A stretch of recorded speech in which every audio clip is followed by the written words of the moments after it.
Hello anime lovers, स्वागत है आपका वाइपर एनिमे एक्सप्लेन्ड चैनल पर। और आज हम देखेंगे चेनसॉ मैन के एपिसोड नंबर 7 को। अगर आपने पिछले एपिसोड्स के वीडियोस अभी तक नहीं देखे हैं तो पहले उन्हें जरूर देख लीजिए, उनकी लिंक आपको डिस्क्रिप्शन में मिल जाएगी। तो चलिए जानते हैं आगे की कहानी को बिना किसी देरी के इस एपिसोड के साथ, जिसका नाम है द टेस्ट ऑफ अ किस। तो दोस्तों, अब तक हमने देखा कि एटर्निटी डेविल के कारण आकी और उसकी टीम 8th फ्लोर पर फंस जाते हैं और ये डेविल डेंजी को मारने की डिमांड करता है। आखिर में डेंजी अपनी डोरी खींचकर खुद ही इस डेविल के मुंह के अंदर कूद जाता है और चेनसॉ मैन में ट्रांसफॉर्म होकर उस डेविल को काटना शुरू कर देता है। लेकिन सामने से डेविल भी डेंजी को बहुत ज्यादा घायल कर रहा था। डेविल कहता है कि मुझे काटने से कुछ नहीं होगा क्योंकि मेरा दिल यहाँ नहीं है। लेकिन फिर भी डेंजी उसे काटते ही रहता है। ऊपर पावर बोलती है कि डेंजी का अगर ऐसे ही ब्लड लॉस होता रहा तो उसकी चेनसॉ वापस अंदर चली जाएगी। इधर डेविल डेंजी को चारों ओर से पकड़ लेता है और कहता है कि तुम पिछली बार से बहुत कमजोर हो गए हो, कितनी शर्म की बात है।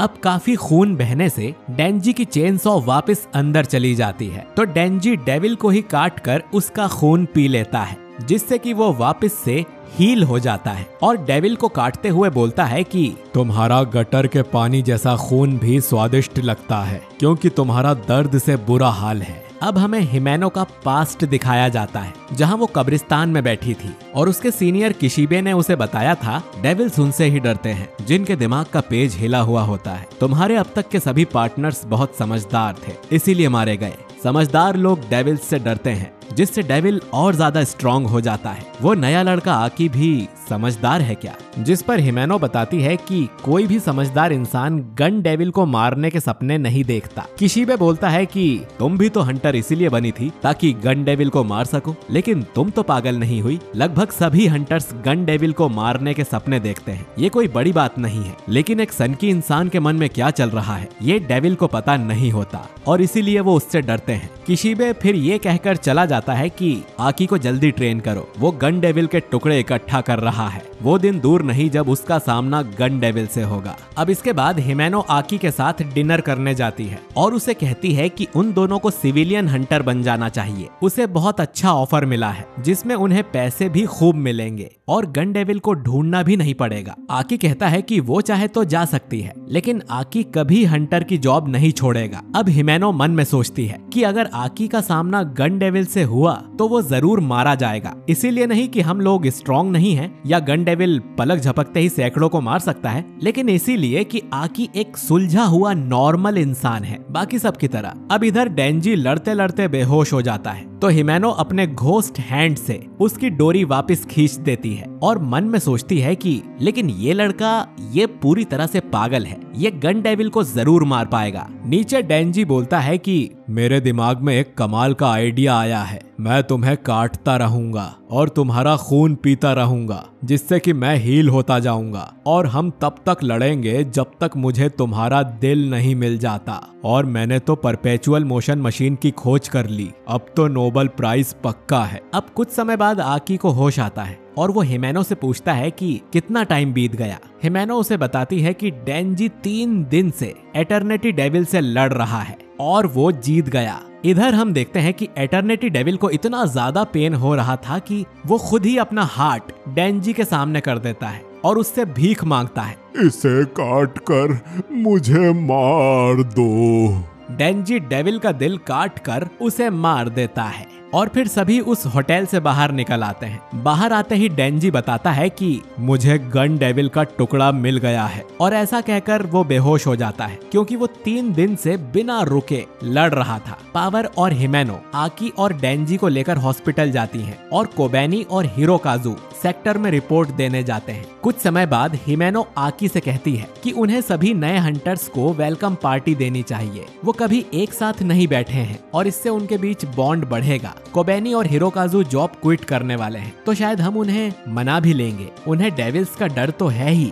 लेकिन उन्हें इस बात का बहुत गिल्ट है कि उन्होंने डेंजी को मारने की कोशिश की थी, तो वो डेंजी से भी माफी मांग लेंगे। आकी बोलता है कि तुमने भी तो उसे मारने की कोशिश की थी, जिस पर हिमेनो बोलती है कि वो इतनी छोटी बातों को दिल पर नहीं लेती। आकी बोलता है कि हमें पार्टी इसी वीक करनी होगी, क्योंकि वो माकीमा को भी इनवाइट करने वाला है और अगले हफ्ते वो काम से बाहर जाने वाली है। हिमेनो अब आकी से पूछती है कि तुम्हें क्या लगता है डेंजी क्या है? वो डेविल डेंजी को अच्छी तरह से जानता था, माकीमा को भी उसकी कुछ ज्यादा ही परवाह है। वैसे तो वो पूरी दुनिया घूमती रहती है, लेकिन काफी दिनों से वो यहीं टोक्यो में ही है, शायद डेंजी की वजह से। शायद उसे डेंजी का सीक्रेट पता है। इसके बाद डिवीजन 4 के सभी हंटर्स पार्टी करने इकट्ठे होते हैं और सभी दबा कर खाना पीना करते हैं। पावर सभी के खाने पर कब्जा कर रही थी। आकी फुशी से पूछता है कि वो अपनी फील्ड को साथ नहीं लाया, जिस पर फुशी बोलता है कि वो पावर जितनी समझदार नहीं है। एक आदमी डेंजी को ऑर्डर करने को बोलता है, लेकिन डेंजी मेन्यू ही नहीं पढ़ पा रहा था। फिर उसे अपने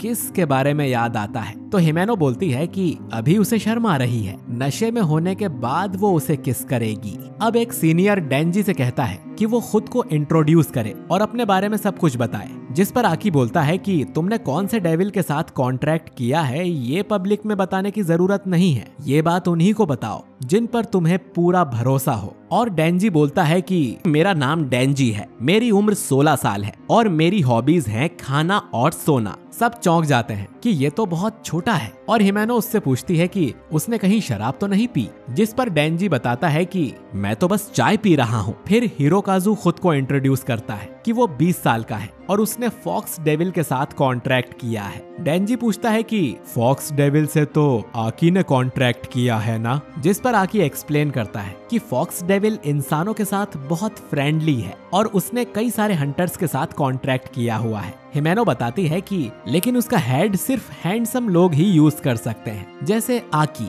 अब कोबेनी खुद को इंट्रोड्यूस करती है, लेकिन वो अपने डेविल कॉन्ट्रैक्ट के बारे में नहीं बताती। फिर वो फुशी से पूछते हैं कि उसका नया पार्टनर कहाँ है, जिस पर फुशी बताता है कि वो तो कल ही मारा गया, जो कि कोई बड़ी बात नहीं है। पब्लिक सेफ्टी में हंटर्स मरते ही रहते हैं। हिमेनो बोलती है कि डेंजी नहीं मरा क्योंकि उसे मुझसे किस चाहिए थी, जिस पर एक सीनियर बताता है कि हिमेनो नशे में होने के बाद सबको किस करती रहती है। नए हंटर्स को छोड़कर उसने यहाँ सबको किस किया है। ये सुन डेंजी खुश हो जाता है कि आज तो उसका किस पक्का है। लेकिन तभी माकीमा यहाँ आ जाती है और डेंजी की बात सुन लेती है। माकीमा डेंजी से पूछती है कि वो किसे किस करने वाला है, जिस पर डेंजी चिल्ला कर कहता है किसी को नहीं। फिर हिमेनो पूछती है कि तुम्हें किस नहीं चाहिए क्या, तो डेंजी चिल्ला कर बोलता है चाहिए। डेंजी मन में सोचता है उसे किस तो चाहिए, लेकिन मैं नहीं चाहता कि माकीमा उस किस को देखे। फिर वो अपनी बातों को चेंज करके माकीमा से उस एटर्निटी डेविल की बातें करने लगता है। आकी भी बोलता है कि वो डेविल सिर्फ डेंजी को मारना चाहता था, तो क्या आपको इसके बारे में कुछ पता है? माकीमा बोलती है कि वो बताएगी अगर आकी उससे ज्यादा शराब पीकर उसे दिखाए।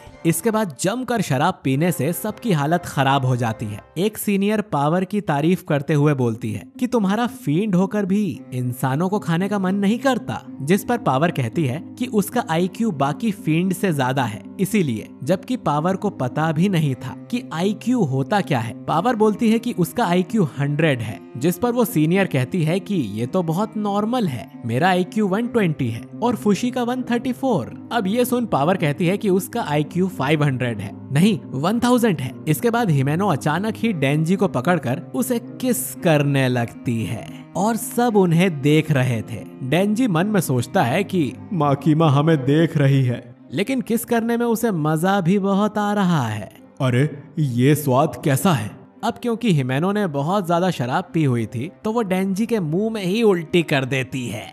ये देखकर सीनियर बोलता है कि बेचारे को जिंदगी भर का सदमा लग गया। वहीं पावर जोर जोर से हंसने लगती है और बोलती है कि ये बहुत बुरा है, क्योंकि डेंजी की आदत है अपने मुंह में जो आए गटक जाने की।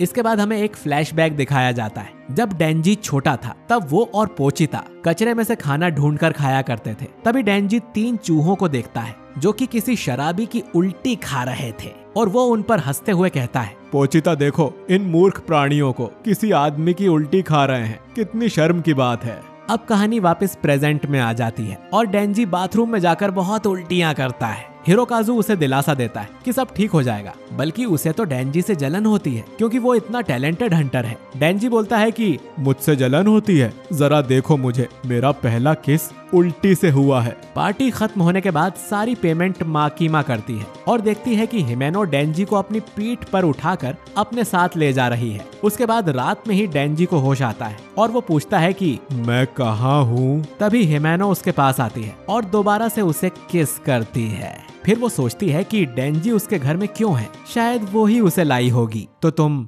माकीमा को पसंद करते हो ना? वो नाराज होते हुए कहती है कि तुम्हें ऐसा नहीं करना चाहिए। आकी भी माकीमा को ही चाहता है। फिर हिमेनो डेंजी के साइड में लेट जाती है और धीरे से उससे कहती है चलो मचाते हैं। और ये एपिसोड यहीं पर एंड हो जाता है। तो दोस्तों, डेंजी की किस्मत अच्छी है या बुरी कोई नहीं बता सकता, लेकिन क्या अब डेंजी को खुशी नसीब होगी ये तो हमें अगले एपिसोड में ही पता चलेगा। लेकिन दोस्तों, अगले एपिसोड के एंड में कुछ बहुत ही शॉकिंग होने वाला है, तो उसे बिल्कुल भी मिस मत करना। बाकी वीडियो अच्छा लगा है तो इसे लाइक कीजिए, दोस्तों के साथ शेयर कीजिए और कमेंट करके बताइए कि आपको ये एपिसोड कैसा लगा। और अगर आपने हमारे चैनल वाइपर एनीमे एक्सप्लेन्ड को सब्सक्राइब नहीं किया है तो सब्सक्राइब करके बेल आइकन दबाइए। मिलते हैं आपसे अगले एपिसोड के साथ। शुक्रिया।